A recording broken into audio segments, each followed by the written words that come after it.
in every way it can once a ceasefire is in place, but we need a ceasefire. Thank you very much. So, as we all understand,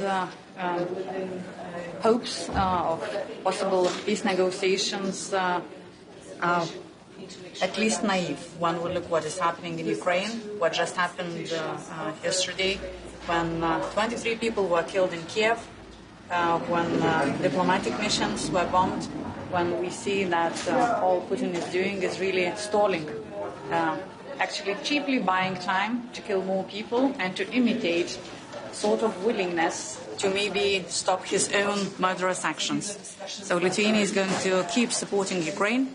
We are going to keep our 0.25 GDP for Ukraine as a minimum. We have now around 0.3 GDP, and we are also joining the Pearl format, the prioritized list of Ukraine's weapons, and we will contribute up to 30 million to that. As you know, we are rebooting our government.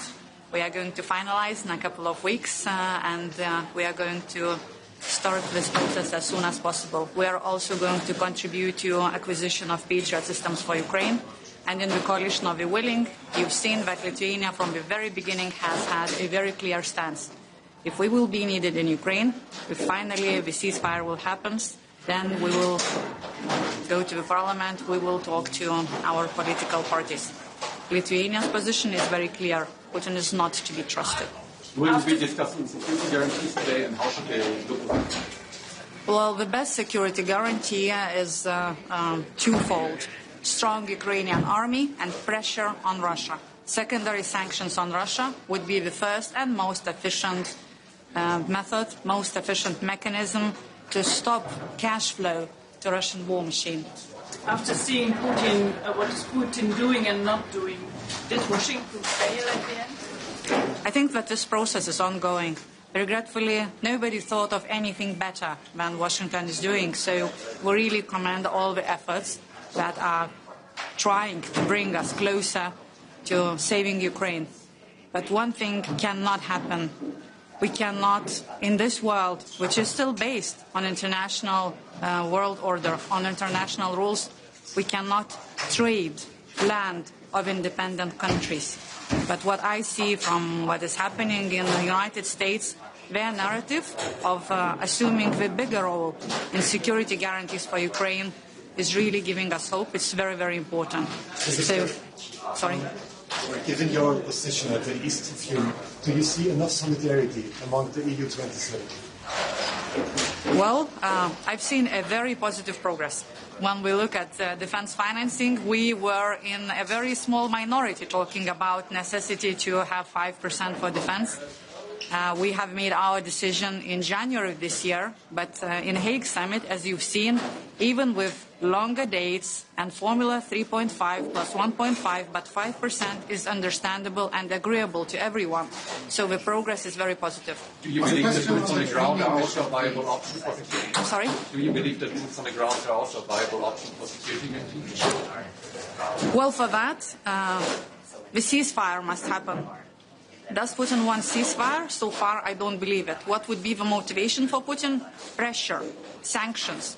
He does not believe any compromises. He actually only gets escalated if you are nice to him. A question on the training mission, please. The HRVP wants to change the mandate to make it possible to also train Ukrainian soldiers on their own soil, which is something your country has been pushing for quite some time. We completely support that, because we need to use every possible format.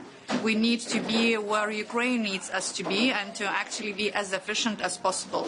So therefore, yes, we have been supporting that format. And is it safe enough to do this even if there is no ceasefire in place? When we talk about training missions, the format is a bit different. And is it safe when Russia keeps bombing? No, it's not safe. But that's why I hope that together with my colleagues, we will find certain solutions. We feel that we can do more for Ukraine.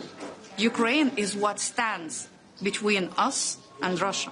One emotional question. What was your feeling? Were your feelings when you saw those pictures of Putin on the red carpet in Moscow? I think that we all had very similar feelings. Seeing bloody murderer on a red carpet is not a joyful view for any one of us. However, as I said, nobody has thought of any ingenious solution. So United States efforts are commendable. They are trying to do what they see fit. We will see how that game ends. So we are grateful for United States really critical support for Ukraine, and we hope it continues. Do you trust in Trump supporting security guarantees? Well, the narrative has been positively changing over the past few months, especially the past few weeks. So let's see. Does there been enough capacity to provide soldiers to Ukraine? Doesn't seem to protect NATO's eastern flank.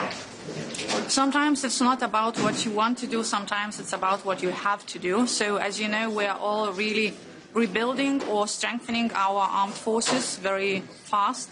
We are all building the defense industry, and actually Ukraine has created immense added value with their defense industry, with their defense technologies, which I've seen in Kiev on Sunday when I was there and had meetings with President Zelensky and Denis Shmyhal. So I think that actually is one power that we are not using enough yet. And over 200 billion of Russian assets would be extremely helpful in both pumping this money in Ukrainian defense industry, in buying American weapons, and that, I believe, would be very good motivation for Putin to sit at the negotiation table for, I hope, for a good decision in G7. Thank you. Hello, I'm delighted to be here representing Ireland today at this really important time, I think, for European ministers to come together and discuss a range of conflicts in the world.